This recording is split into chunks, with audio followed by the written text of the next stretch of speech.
Well, hello, football fans, and welcome to this edition of the Randall Mill Pharmacy Billy Skinner Lamar Football Coaches Show. I'm Bill Frawley, and with me, as always, of course, Lamar High School Athletic Director and Head Football Coach Billy Skinner. Coach, how are you today? I'm good. Good morning. It's good to see you Good. today. Well, it's good to see you too. I know the calendar says Tuesday, but it sure feels like a Monday with the way stuff is gone. So, That's no joke. Yesterday, it's a bye week, but yesterday felt like 2 Mondays. okay, wow. So this is the third one Yeah, that's actually right. already. All right. Well, man, what an interesting game Friday night. Turn close, just all kinds of great things happening, a few mistakes to clean up. What are y'all taking away from that game and working on this week during the bye week? And you hit it on the head. It was strange. It was really weird. Yeah. We only had 36 snaps on offense, which um like you gotta make them count. And you know, we, there's so much positive to pull from Friday, and obviously you want to pull from wins. I know I'd be a lot happier with an ugly win than an ugly loss like that, but at the same time, to see the explosive plays offensively start coming about, getting the ball in the end zone was a big deal.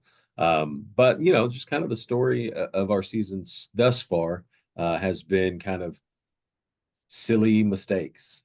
And so you talked about what are we working on in the bye week, and we want to get healthy. We want to make sure that our grades still look fantastic, but most importantly, we want to work on cleaning up silliness, whether that be through fundamental work, whether that be a little bit more situational coaching and things like that. So we're gonna take this week to really look at things that have beat us, which a lot of times it's us getting in our way, and putting ourselves in those positions and situations to clean that stuff up. The first game of the season won 43-6, 43-7, something to that effect. Then there was only one offensive score pretty much per game for three games. And then this time, in addition to Zion Johnson's awesome interception, where he Incredible. just stole that pass. Yep, That's the stuff you see on ESPN highlights. no doubt. Timing is everything. But the offense, like you mentioned, was explosive at times. Gannon Carey had another long touchdown play run. And the offense came alive, though, and scored more than they had in the last few games. Yeah. No, it was good to see. We've got some very, very explosive skill players. And what I'm pleased with is our offensive line is starting to gel together. That's hard, man. That's five guys who have to be in lockstep with everything that we do. If a receiver screws up a route on the backside of something and we never get back to it, it doesn't really affect a play.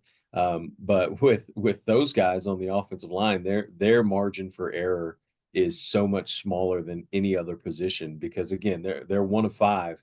If one of those guys makes a mistake, I mean, it makes it difficult. And so to see those guys coming together, to see those guys starting to click and be on the same page, that's a big deal. And that was really, really encouraging for all of us to see on Friday night. And then you see what happens when we get those explosive guys out in the open field. I mean, Kelton Barney, he Man. ran he ran scary fast. He we have these Titan sensors, these GPS sensors, and he ran 21 miles. So it was 21.59 miles per hour. I mean, that's booking it. So I'm anxious to see the Titan Sports GPS rankings this week because I would think he's going to be on the national leaderboard after that 96-yard run. And just to see his acceleration, to see his top speed, getting kids like that the ball in space, that's what we want to do, and we're excited that's starting to come along. Well, that keyword acceleration. So that affirms what we were saying on the broadcast Friday night and talking up in the booth. Both he and Gannon Carey have incredible acceleration because about the time they're maybe halfway to the end zone, they're not slowing down, they're not maintaining, they're still They're still going. accelerating. Yep. Yep. And just myself being the big athlete that I am, I would be slowing down already and chugging and huffing and puffing in there. So that acceleration is a gift, and that is incredible. Yes, no doubt about it. I'll tell you another one. Seven Ogletree. He's one that he doesn't have the highest top end speed, but his acceleration numbers are always near the top of the charts. And so he had a big kick return that really Yeah. kept this thing alive for us. And the acceleration on that kick return was also scary fast. So sometimes you have kids who have incredible top end speed, and then sometimes you have kids that have incredible burst. And so Seven Ogletree, with his incredible burst, really helped us and gave us a shot in this game. Well, those bursts and those accelerations, regardless of the top end speed, that can really make it tricky for either the kickoff team covering the return man or the defense covering a receiver, running back, quarterback. Just it's got to be frustrating for them to go, wait, he's still going faster. I can't, Yeah, I'm having a hard time catching up. I'm even with my angle or whatever. That's got to be right. something. Yeah, no, and he's got an uncanny ability to kind of lure you to sleep where, okay, I'm slowing down in my coverage because I've got to make sure I'm taking care of my zone. And then boom, he picks it up out of nowhere. And it's like, oh crap, I don't have that start and stop and stop and start. Yeah. So yeah, it definitely makes it difficult. And then let alone the horizontal movement. Yo, Do the young guys still use the word breaking ankles? you know what? Yeah, I think so, a little bit. All right. I'm That might have it's so hard to keep up with these guys. that might have peaked when my sons were a little bit younger, but I still use that once in a while. They're going into the spin cycle too when Yep, they get in caught up and they just start twisting and turning. All right, yep. coach, I'm going to take us down a little path here, and I think you'll understand. I want to go back to the offensive line, and you said they're gelling. There's 5 guys and always having to be in lockstep with each other. All right, here's a question. Answer how you want to. Okay. How many offensive plays do y'all have that the players have to memorize? Or can you answer that, even if it's not specifically how many? How many offensive plays? Well, we've got we've got 3 protections. So on Okay. pass plays, we've got 3 different protections that we can run. As far as run schemes go, we've got going into any given game, we like to go in with um, so let's just say we have 10 total run schemes. We try to pick out of that menu of 10, we'll try to pick our top 4, maybe 5 run schemes. And really the best when we're at our best, it's we can take 2 of those run schemes and really lean on those 2 things. So without oversimplifying it, Yeah. they've No. got to remember what to do on 15 to 18 quote unquote plays, and then we can dress it up with whatever motion, we can dress it up with whatever formation. But for the most part, for them, they've got to know going right, they've got to know going left, and then different techniques for different plays. Okay. And then the defense, they've got a certain number of plays, defensive line and everyone else. Because I don't know that everyone realizes the defense calls plays also. They don't just Correct. go, hey, he's got the ball, let's go get him, Yep, correct? that's correct. That's correct. Yeah. All So right. we've got front structures, so where all the guys in the box line up, and then we've got back end structures, so those guys in the secondary where they cover, what their eyes are. And yeah, it's a lot of fun. Now we're getting into the nerd part of football. You're firing me up a little bit. Good. Uh, I you see know, the when, smile. oh yeah, no doubt. When I was a defense coordinator, that's what I really, really enjoyed was the football's starting to become positionless on defense. And so you've got some different body types that can sometimes step up and be a defensive lineman and be back and be a linebacker and be back and be a safety. And they just got to learn certain techniques, and then they've got to learn where to line up and how to make it all marry up. And um, again, if you want to get me fired up, let's start talking about techniques and let's start talking about a little bit of defensive alignment, and I'll get going. So where I'm going next with this, then, in addition to memorizing all these different play schemes, protections, setups, all this stuff, and then whichever ones will be used in a certain game, Yep. I'm going to swivel over now, pivot to the classroom. Yes. These guys have also got to do well in their academic classes and studies, which you talk about a lot. You talk about having study halls. You talk about saying, this week we're focusing on academics. We're talking with teachers, parents, them. So there's a lot going on. So I want to punt the ball to you now, and you brag about the academic status of this team, please. Well, I can tell you I've been blown away by this group in the classroom.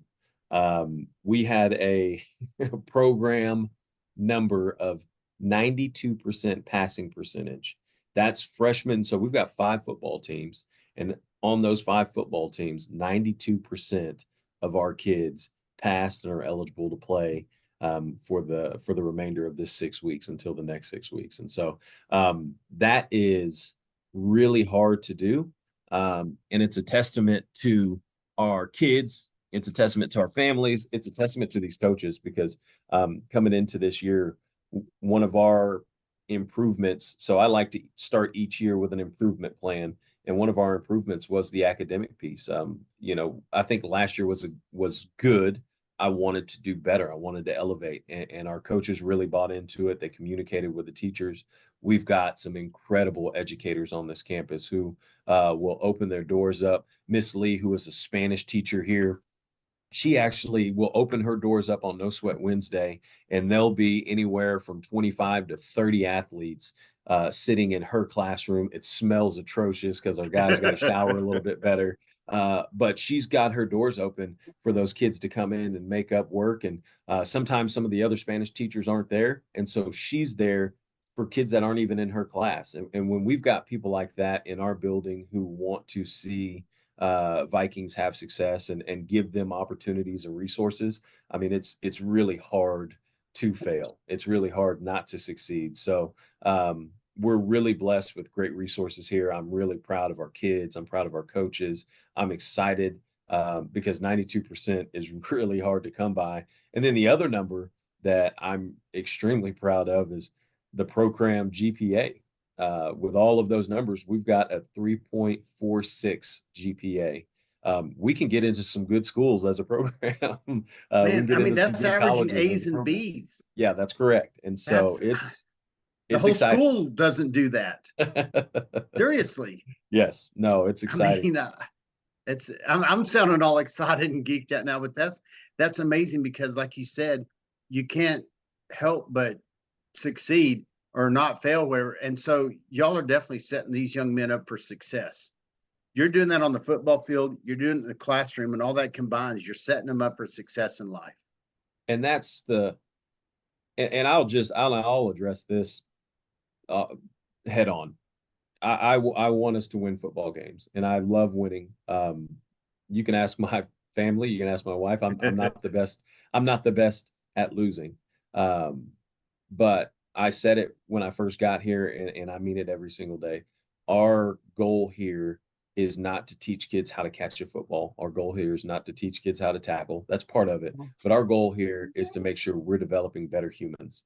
And I am extremely proud of the work that we do every single day with our kids. I'm extremely proud. And when we see these results in the classroom, it's a validation to the work that all our guys are doing, all the staff's doing, all the kids are doing, all the resources and teachers and all of those things. So, we're going to get this thing turned around on the football field, but I can't tell you how proud I am of our kids and who they're becoming every single day, because they have to face adversity. I mean, they have to go into the classroom, they have to go into the building, they have to go on social media because that's a place now for them.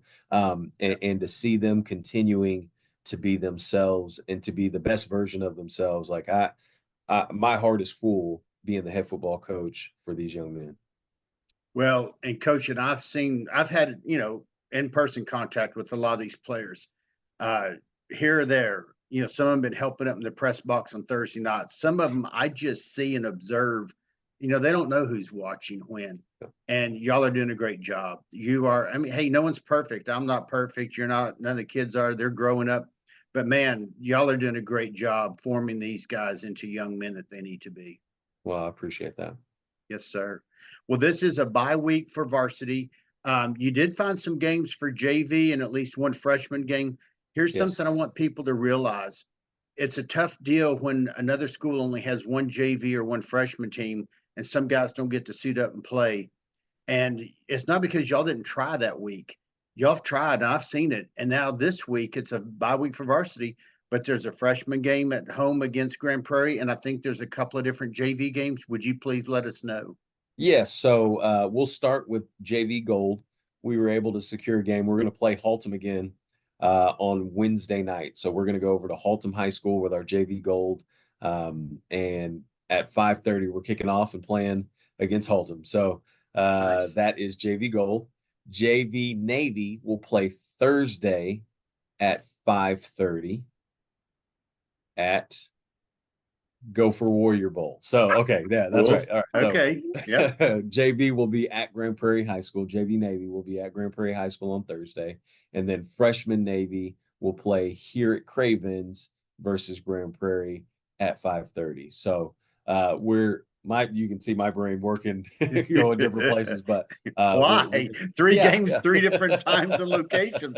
Gee, coach. But yeah, it's important for us to secure games. So, again, 92% of our kids did exactly what we asked them to do. I think it's our responsibility to do everything we can Yeah. to make sure that those kids get to play. And so that's important to me. That's important to our program, and we want to take care of our kids who are taking care of their business.